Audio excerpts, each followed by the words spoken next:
Howdy folks, hope you're all having a good one. Yep, bonus Sunday video, and welcome to Sea Power.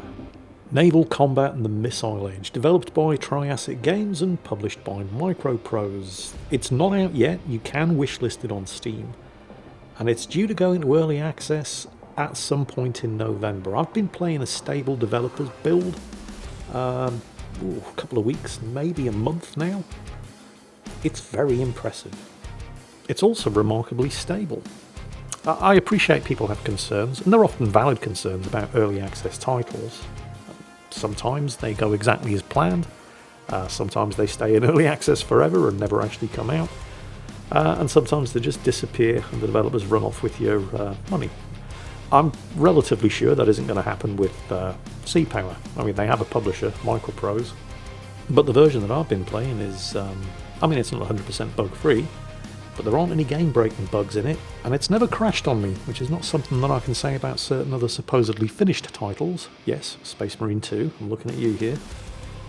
My developer's build version of the game it's more or less feature complete. In fact, the only thing that's really missing are the tutorials.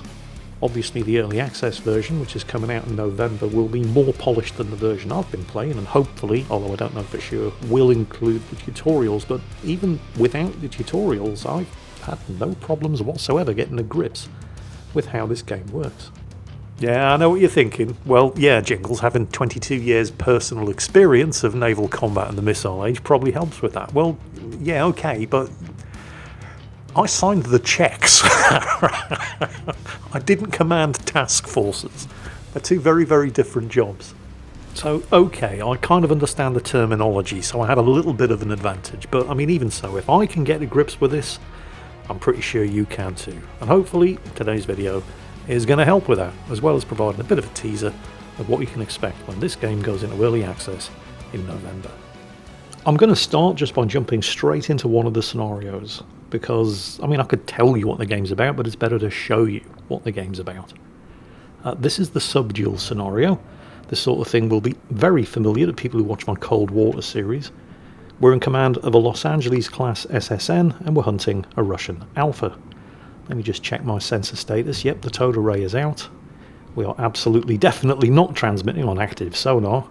We shouldn't need to. The Los Angeles-class are very, very quiet, and the Alphas are not. Let me just check my depth quickly. We're at 255. I think I want to drop below the thermal layer. Give the towed array time to pick something up. The thing about the Alpha class of SSN, they were really, really fast. They could do 41 knots. Let me just check my weapon status. The harpoons are probably not going to be terribly useful here. This is going to be a torpedo fight, but everything's loaded and ready to go. The thing about the Alphas, 41 knot speed, fastest submarines ever built. But you can hear them coming from a hemisphere away at that kind of speed. New passive contact. Designate track 7001. Sonar's picked up a passive contact. It's designated track 7001. It's fairly quiet, 10.5 decibels.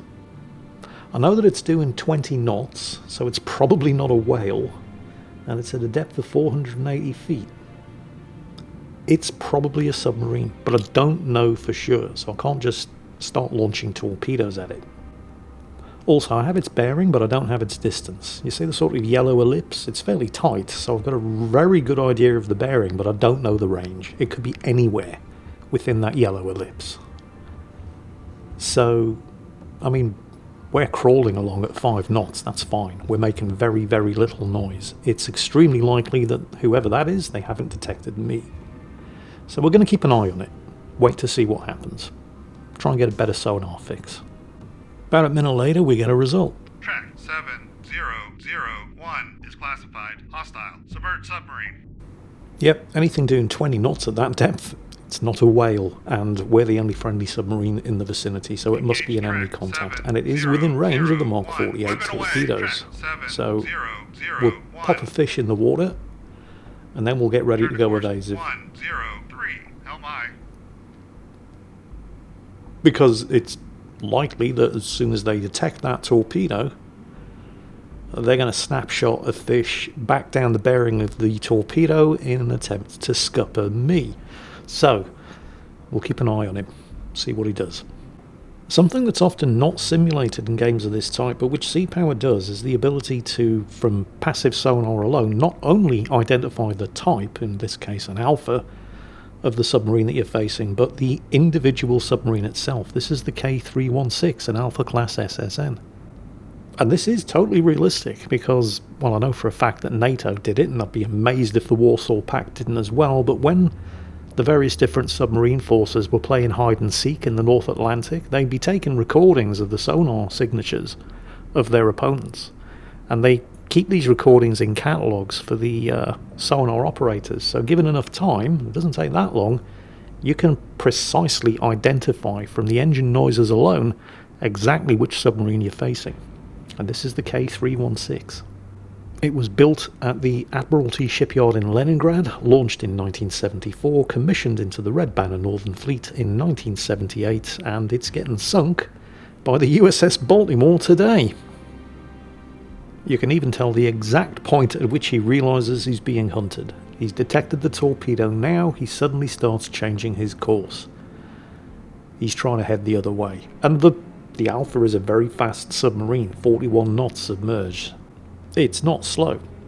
It's stupidly noisy at that speed though. So right now that Alpha captain's got two choices. He can try to outrun the Mark 48, and I'll say try, he's probably detected it a little bit too late for that to be an effective tactic. It's going to catch him. It's just too close. Or he can try... He's trying to hide. We've lost contact. We still have a datum, we have an area in which he is going to be, but we don't have a precise fix on him anymore. He's slowed down, he's trying to stealth out. Unfortunately for him, when this happens, the Mark 48 torpedo goes bulldog, and it starts sweeping and searching on its own. So we don't even need the command line. Mark 48 are wire-guided torpedoes. You can steer them from the submarine that launched them. Not that we can do that. I mean, we technically could do that now, although there wouldn't be an awful lot of point because we no longer have a positive sonar contact to steer it onto, but we don't need to. The torpedo is entirely capable of finding the target for itself. He might still be able to spoof it with noisemakers, though, if the torpedo picks him up. He will know if the torpedo's found him. It'll start pinging him with active sonar. But that's no problem for me. I'm still listening in on passive. I don't care if he knows where the torpedo is. About a minute later, the Mark 48 reacquires contact. There it is. He was doing 5 knots the last time we saw him, heard him. Torpedo is now way too close for comfort, so he's desperately trying to outmaneuver it. Which is possible. I mean, like I said, this thing's fast. He was doing 5 knots, he's accelerating, trying to... I mean, you can dodge a Mark 48 if you're good. He's probably going to start popping noisemakers, but I mean, it's right on top of him.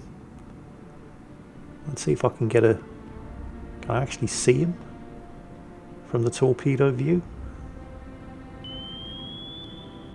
Oh, Mark 48's gone bulldog. There goes the active sonar. Yeah, he's screwed now.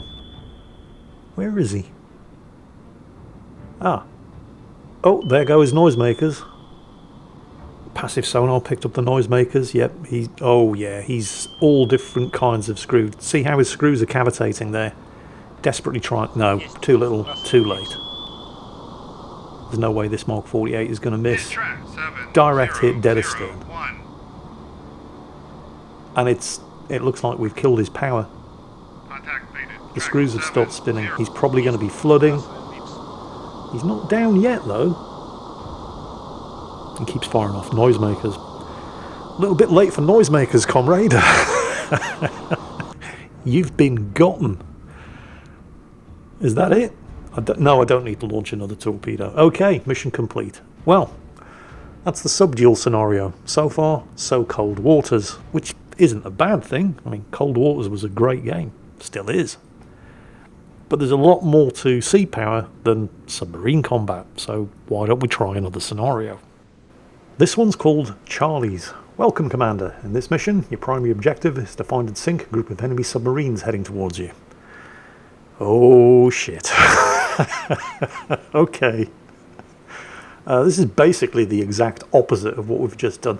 So, we've got 3 ships at our disposal. This is the USS William H. Stanley. Let's pull up the unit reference panel and see exactly what we have. So, it's a Belknap class missile cruiser. Okay, not great. We also have the USS Henry W. Tucker, which is a Gearing class destroyer. Again, not great.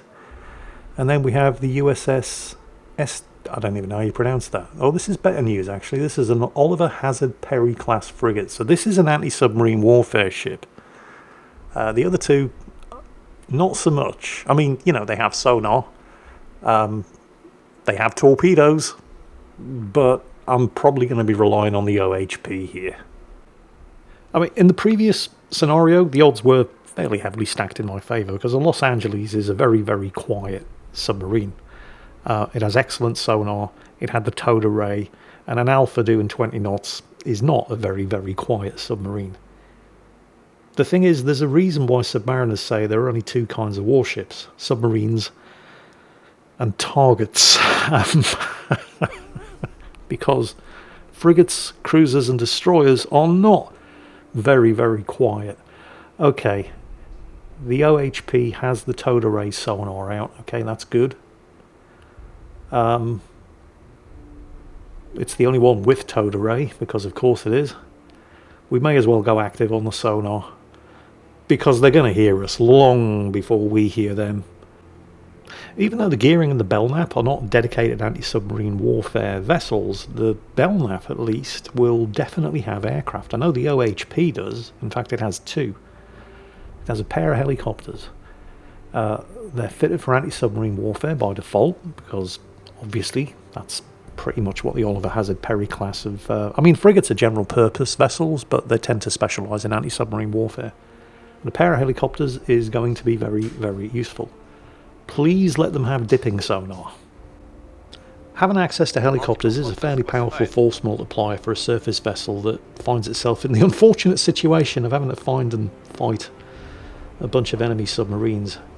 Yeah, the Belknap can also launch helicopters. The Gearing class destroyer won't, it's too small. It might have a flight deck at the back, but it's not going to have a hangar or its own helicopter. So I'm going to be relying on the helicopters from the Belknap and the Perry. As you can see, the OHP has a pair of hangar doors at the back. It carries 2 helicopters, a pair of SH-2 Sea Sprites.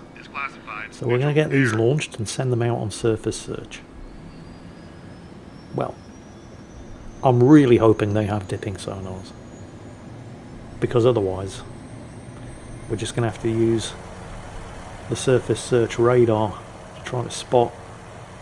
Ah, crap. They don't have dipping sonars. Well, that's a major bummer. See, the benefit of the helicopters is they're a lot faster than submarines, and you can find the submarines with the helicopter without getting the surface ship that launched them within range of nasty things like torpedoes.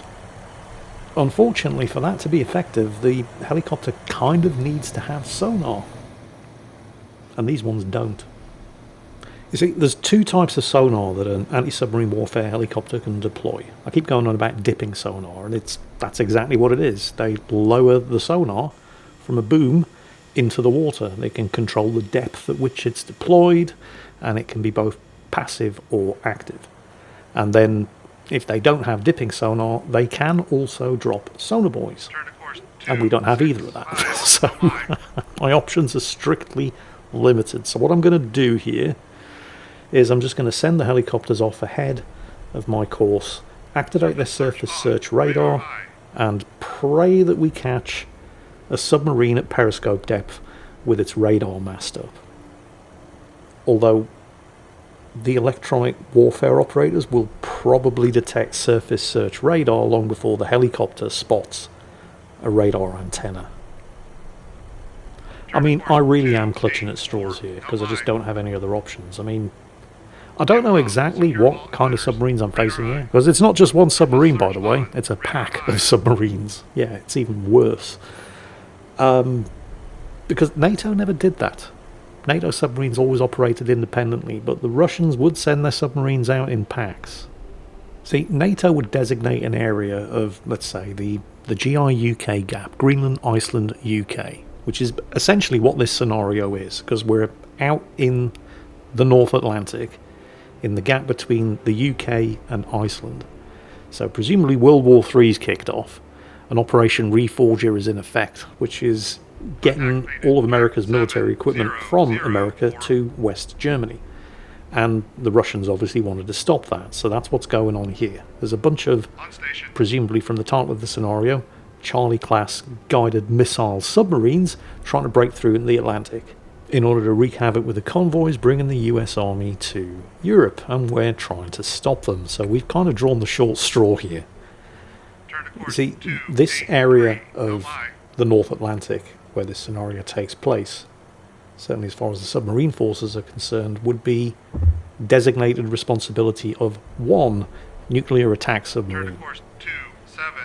That way it would know that if it came across any submarine contacts within its area of operations, they were not going to be friendly. But the Russians did like to send them out in packs. I am so very screwed here. Oh no. Well, we've detected nothing, but I really wouldn't expect to. I mean, unless we got a contact from the SOSUS net, which was a string of sonar buoys that NATO scattered all the way across the gap between Greenland, Iceland and the UK. Unless we got a SOSUS contact and we were vectored to intercept that contact, I really wouldn't expect shipborne sonar to pick anything up before the submarines picked us up. I mean, we have anti-submarine weapons, but we need to actually have a contact to launch them at. Each of the Sea Sprite helicopters carries a pair of torpedoes as well. I mean, it's not impossible for a shipborne passive sonar to pick up an enemy submarine. I've done plenty of exercises where we have actually detected diesel-electric submarines, which are incredibly quiet. Although, if I'm being completely honest, it wasn't the ship I was on that detected the submarine. It was the ship's helicopter with its dipping sonar, an option which is not available to me here. And then, based on the information gathered by the helicopter, we were able to prosecute the submarine data with the ship and the helicopter. And I don't think we ever actually caught and, for exercise, sank any of the submarines that we detected. But we did chase them off and prevent them from completing their mission. So, I mean, a mission kill. It's not quite as good as a kill, but it'll do. But let's just say that the smart money is on the submarine because warships are noisy. And the noise generated by their own engines and systems, it really doesn't help when you're listening out on passive sonar. So the submarine's always going to hear you first. I mean, there is no reason for a Charlie-class SSGN to be loitering around at periscope depth with its radar mast up, which is what I'm relying on. Trying to detect any submarine radar masts with my surface search radar. But there's no reason for a submarine to do that. They just have to crawl along at 5 knots, 10 knots. They are always going to hear us first, long before we even get a hint of their location. In fact, I would not be surprised if the first thing we know about any kind of positive indication of enemy submarines is when they already have torpedoes in the water. In fact, Charlie-class, because they're SSGNs, subsurface guided nuclear, they can launch cruise missiles. Although they wouldn't be using cruise missiles on us, because we can defend ourselves against cruise missiles. They'd be saving the cruise missiles for the troop ships and the cargo transports heading across the Atlantic. They'll just take us out with torpedoes. There it is. Torpedoes, 3 of them. Which probably means I'm facing 3 Charlie-class SSGNs, and it looks like they're going for the Oliver Hazard Perry, the frigate. My anti-submarine warfare ship. The one with the towed array sonar. Oh, you sneaky fucking Russians. Right, well, there's no sense in trying to be quiet now. We may as well go active on the sonar. All head flank. And get the noisemakers out, because water. Oh, Bearing. we are in serious... I mean, it's already too late. Look at how close those torpedoes are. Oh, we're about to lose our ASW frigate. We're about to lose our other... Because there's still a helicopter in the hangar. Not that the 2 sea sprites that I've got in the air were any use whatsoever. Decoy out.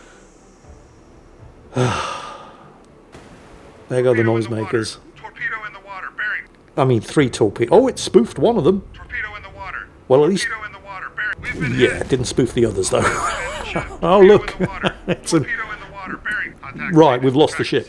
It's instantly launched the life rafts. So we have already lost a frigate. Damage control didn't have a chance. So we're down to 2 ships. And we still We're hit. haven't detected the submarines that launched those torpedoes. Hang on a minute, did somebody else just say we've been hit? The Tucker's been hit as well. I didn't even see those. Still, I mean, it's not sunk yet. It's flooding though, with moderate hull damage. We can just hope that damage control are able to... Oh no! Look at the amount. You can tell it's already taken on. Turn to I mean, course slight 2, flooding, 7. Helm aye. but it's sinking by the stern. Ooh, I think we might be down to 1 ship.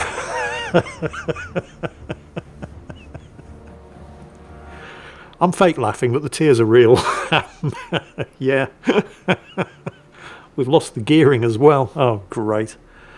I mean, technically we haven't lost it yet, but I don't see it recovering from that. That just leaves the USS William H. Stanley, a Belknap-class guided missile cruiser. Not the greatest thing in the world for when it comes to dealing with submarines. Shit. Yeah, I mean, it hasn't actually On station. officially abandoned ship yet, but I mean, look at it. Oh dear. Oh well. Yeah, damage control fighting a losing battle there. Heavy flooding now. Yeah, no shit, Sherlock. Yeah, we've lost the gearing too. And then, just a couple of minutes later, with still no hint whatsoever of the submarines that launched these torpedoes, Decoy the out. USS William H. Stanley takes one as well. Contact So, completed. Track yeah, 7, didn't do 0, quite as on well in station. this scenario, but honestly, I never really expected to. But that is just the grim reality of what happens when surface vessels go up against submarines. Like I said, oh, there's another torpedo coming just in case the one that's... Come on. At least give me a chance to get the life rafts out. But yes, like I said earlier, there's a very good reason why submariners say there's only 2 kinds of warships, submarines and targets, because they're not wrong. So let's try something else. Let's try something where we at least have a bit of a fighting chance, but also something that isn't quite the pushover that the first scenario was. How about the tanker war? This is based on real events. This is something that actually happened back in the 80s. Iran decided that they were going to try to close the Straits of Hormuz. They don't do that anymore because they got sick and tired of having their navy blown up. Nowadays they just supply weapons and material to other people who try to close the Straits of Hormuz. But this was an actual thing that happened in the 80s. And in this particular scenario, we are escorting a pair of oil tankers through the Straits of Hormuz as the commander of Task Force 150, a task force consisting of 3 escorts. Task Force flagship is the USS Fox. It's another Belknap-class guided missile cruiser. Okay, that's good. Much more suitable for this kind of engagement. Next ship in the task force is the USS Kidd, lead ship in the Kidd class of destroyer. And again, comes with guided missiles, particularly surface-to-air and surface-to-surface missiles. Again, very useful. And we have another Oliver Hazard Perry class frigate. And these are the 2 oil tankers that we're escorting through the Straits. Alright, I'm a lot happier with this because of the threat that we're going to be facing. There's no submarine threat here, even though the Iranian Navy didn't have submarines. Although at the time it was trying to buy midget submarines from Turkey, but that's an entirely different matter. There is an air threat. There is a land-based missile threat, and there's also a surface threat. So both the Iranian Navy and the Iranian Republican Guard Navy had fast attack boats. Now, you might be thinking, fast attack boats against cruisers, destroyers and frigates, what chance do they have? Well, if we see them coming, not an awful lot. But they're armed with missiles, and the missiles are a threat. So we're going weapons tight, which means that we're not allowed to shoot at anything until it's positively identified as hostile. Weapons hold, not allowed to shoot at anything. Weapons free, it's the Wild West. And we definitely do not want to be going weapons free here. There is a lot of traffic in this part of the world, both surface and air traffic. And the last thing we want here is a repeat of the Iran Air Flight 655 incident where the USS Vincennes shot down an Iranian airliner, killing everybody on board because it refused to identify itself when challenged. Possibly didn't even realise it was being challenged, but there's a reason why we're going weapons tight rather than weapons free. So we're going to need to be Johnny on the spot when it comes to target identification, and you can bet that any hostile units are going to be taking advantage of that. And what I mean by that is that any Iranian Navy or Iranian Republican Guard Navy vessels on the surface are going to be trying to pass themselves off as civilian contacts. They're not going to give themselves away by using stuff like fire-controlled and target acquisition radar until they're within shooting range and ready to go. They're probably going to be vectored towards us by some kind of air unit, which will be loitering well outside of missile range and lighting us up and directing hostile units towards us. And for that, I wouldn't be surprised if they were going to be using Phantoms, American F-4 Phantoms.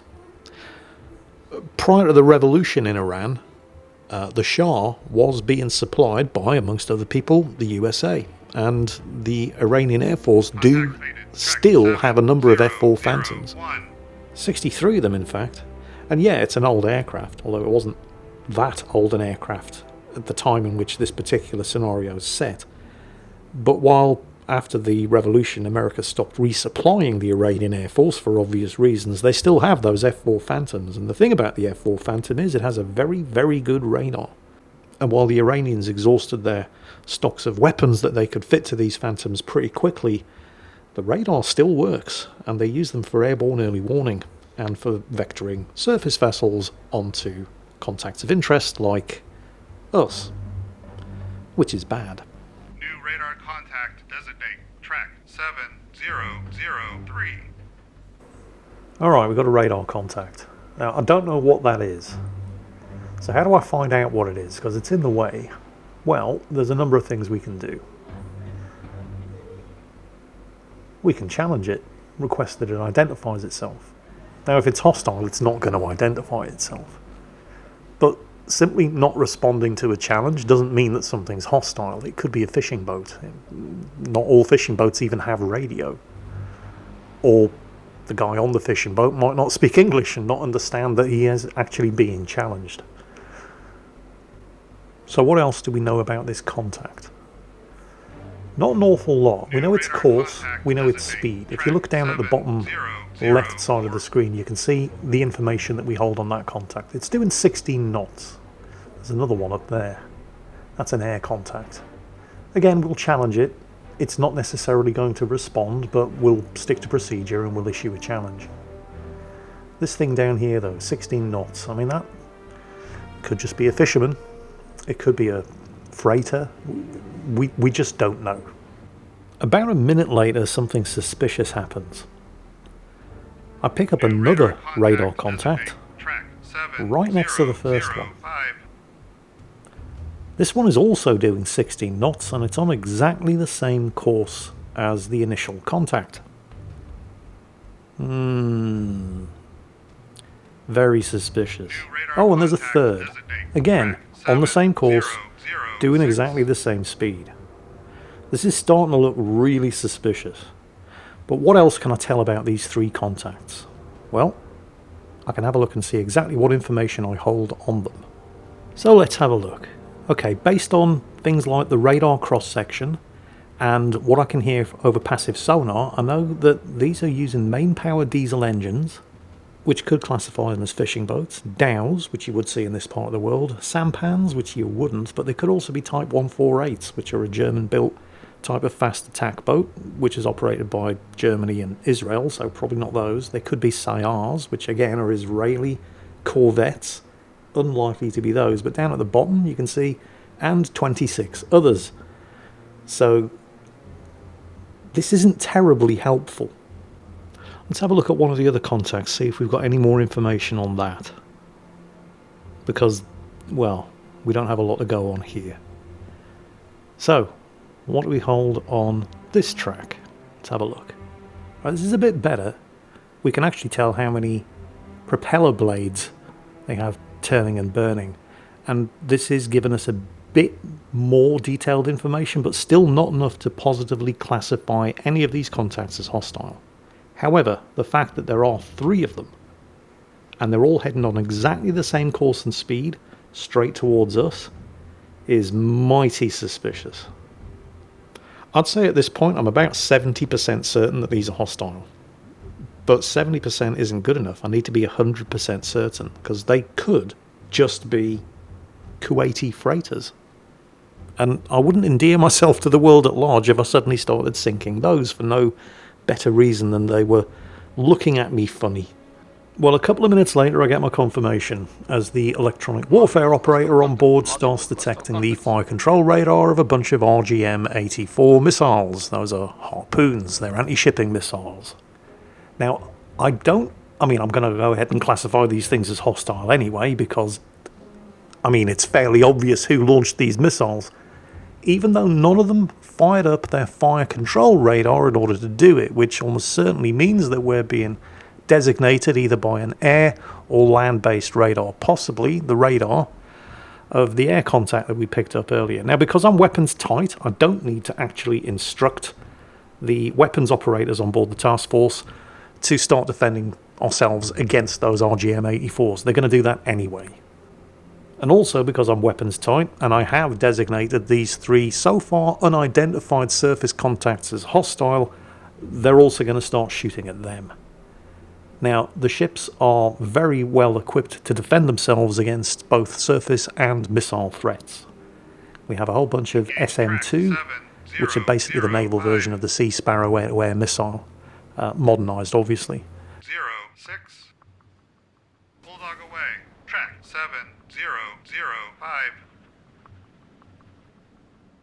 So I've done what I can. Now it's all in the hands of the weapons and sensor operators. Missiles are away. 70 Bulldog away. Track 7003. Thinking about it, I could have done this better.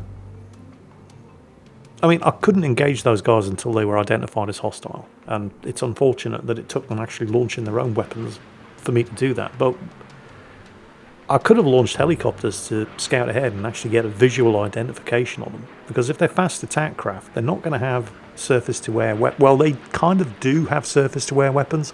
If they're the kind of corvettes or patrol boats operated by the Iranians, they're not going to have dedicated surface-to-air weapons. They'll have a gun on the front, which isn't particularly good. And they'll probably have a guy on the back with an SA-2 on his shoulder, but that's it. So it would have been a bit risky for the helicopter pilots. But, you don't need to get that close in order to get a visual identification off on a hostile fast attack boat. So if I was going to do this again, I'd probably do that first. I've got the helicopters, I may as well use them. But I think we can probably kiss goodbye to... I don't even know exactly what they are. Oh, something missed. Birds away. Track 70. There we go. Yeah, intercepting the harpoons. Engage track 70. Oh, that one's getting awfully close. We got another missile out. Come on, get him. Get him. There goes the chaff. Oh, this is not looking good. I think one of them might be about to get through. Well, that would be really bad. Oh, no, it's been decoyed by the chaff.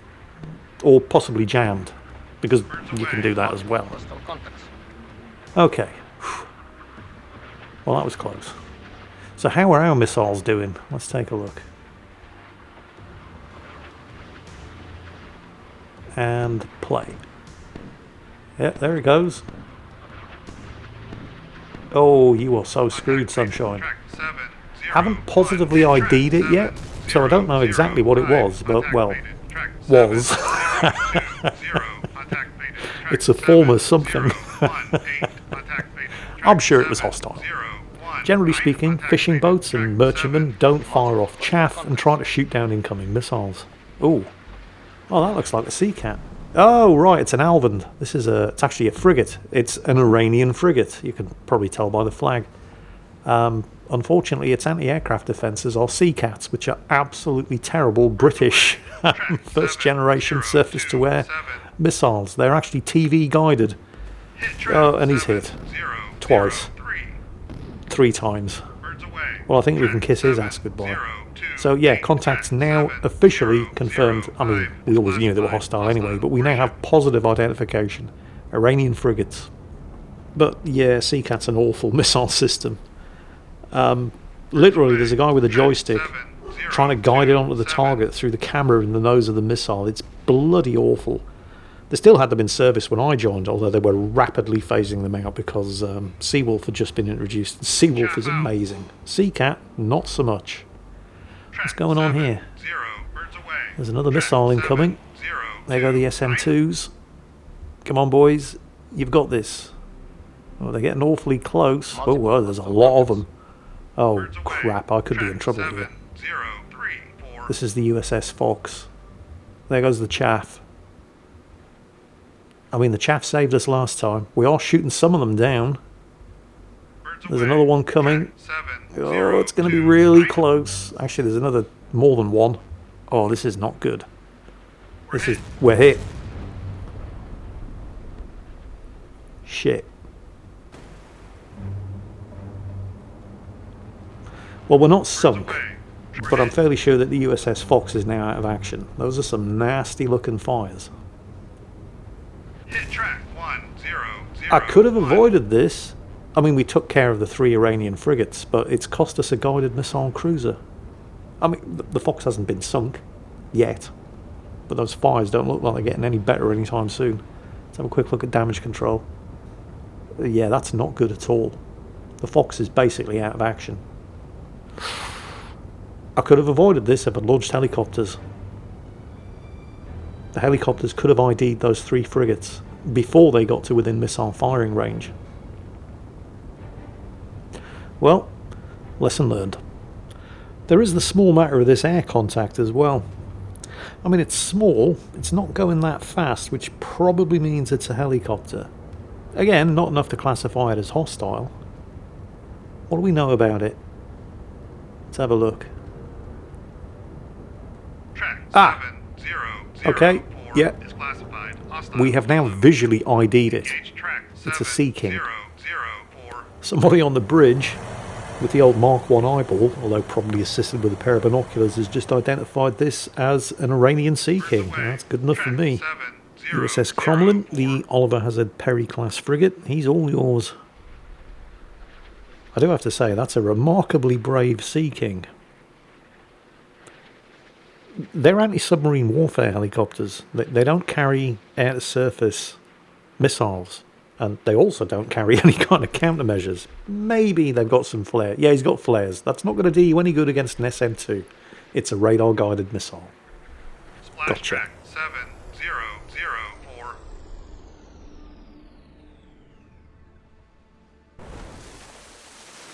Satisfying though that was, it's all coming a little bit too late for the USS Fox. The fires are raging out of control. Damage control teams are unable to get them. Yeah, we've lost the cruiser. Again. I'm starting to make a habit out of this. Oh well. Hey, it's a good job it's only a game. And then, after losing the USS Fox, and when I thought things couldn't possibly get any worse, remember there's also a land-based missile threat. And these are SSN-2s. They're really nasty. I've actually been targeted by an SSN-2 battery. They can be ship launched as well. But the Iranians do have a bunch of SSN-2 land-based missile batteries, and they do like to rattle their sabres at you as you pass through the Straits of Hormuz, which happened on this occasion. We were passing through, I can't remember what ship I was on, but we went to action stations because we got locked up by an SSN-2 fire control radar as we passed through the Straits of Hormuz. They didn't actually fire at us on this occasion, but, well, it's not wise to take chances with the Iranians because they're a bunch of cowboys, and the first step before firing a missile at somebody is to lock them up with your fire control radar. So, yeah, you don't take any chances. I'm fairly confident they would have been able to defend themselves against it because I think I was on HMS Brazen, which is a Type 22 frigate, and it has the Seawolf surface-to-air missile system, which is fantastic. Very short range. It's effectively a close-in missile weapon system, but I mean it's accurate. I've seen one of those things take out an artillery shell, a 4.5-inch artillery shell intercept. They're really good. I think we've lost the USS Fox. Yeah, it's gone. But we took out the SSN-2s. So, this, by the way, is only the first stage of this particular scenario. We haven't even reached the first dogleg in our course. But at least the two tankers are undamaged. But maybe you'll be able to do better than me when you try this scenario for yourself. And I think the first step would definitely be getting those helicopters out ahead of the force and using them for reconnaissance. I mean, it's a horrible thing to say, but it's better to lose a helicopter than a cruiser. And you can find out for yourself when this thing comes out in early access in November. So this has been Sea Power, Combat in the Missile Age, developed by Triassic Games and published by Microprose. I've really enjoyed playing it. I mean, it ticks all of the boxes. I mean, obviously, I'm going to enjoy playing something like this, given what I did for a living. But if you're still here at this point in the video, I'm fairly confident that you're also going to enjoy playing something like this. And you can wishlist it now on Steam, and it comes out in early access in November. So I hope you've enjoyed this bonus Sunday video, a preview of Sea Power, Naval Combat in the Missile Age. As always, take care, and I'll catch you next time.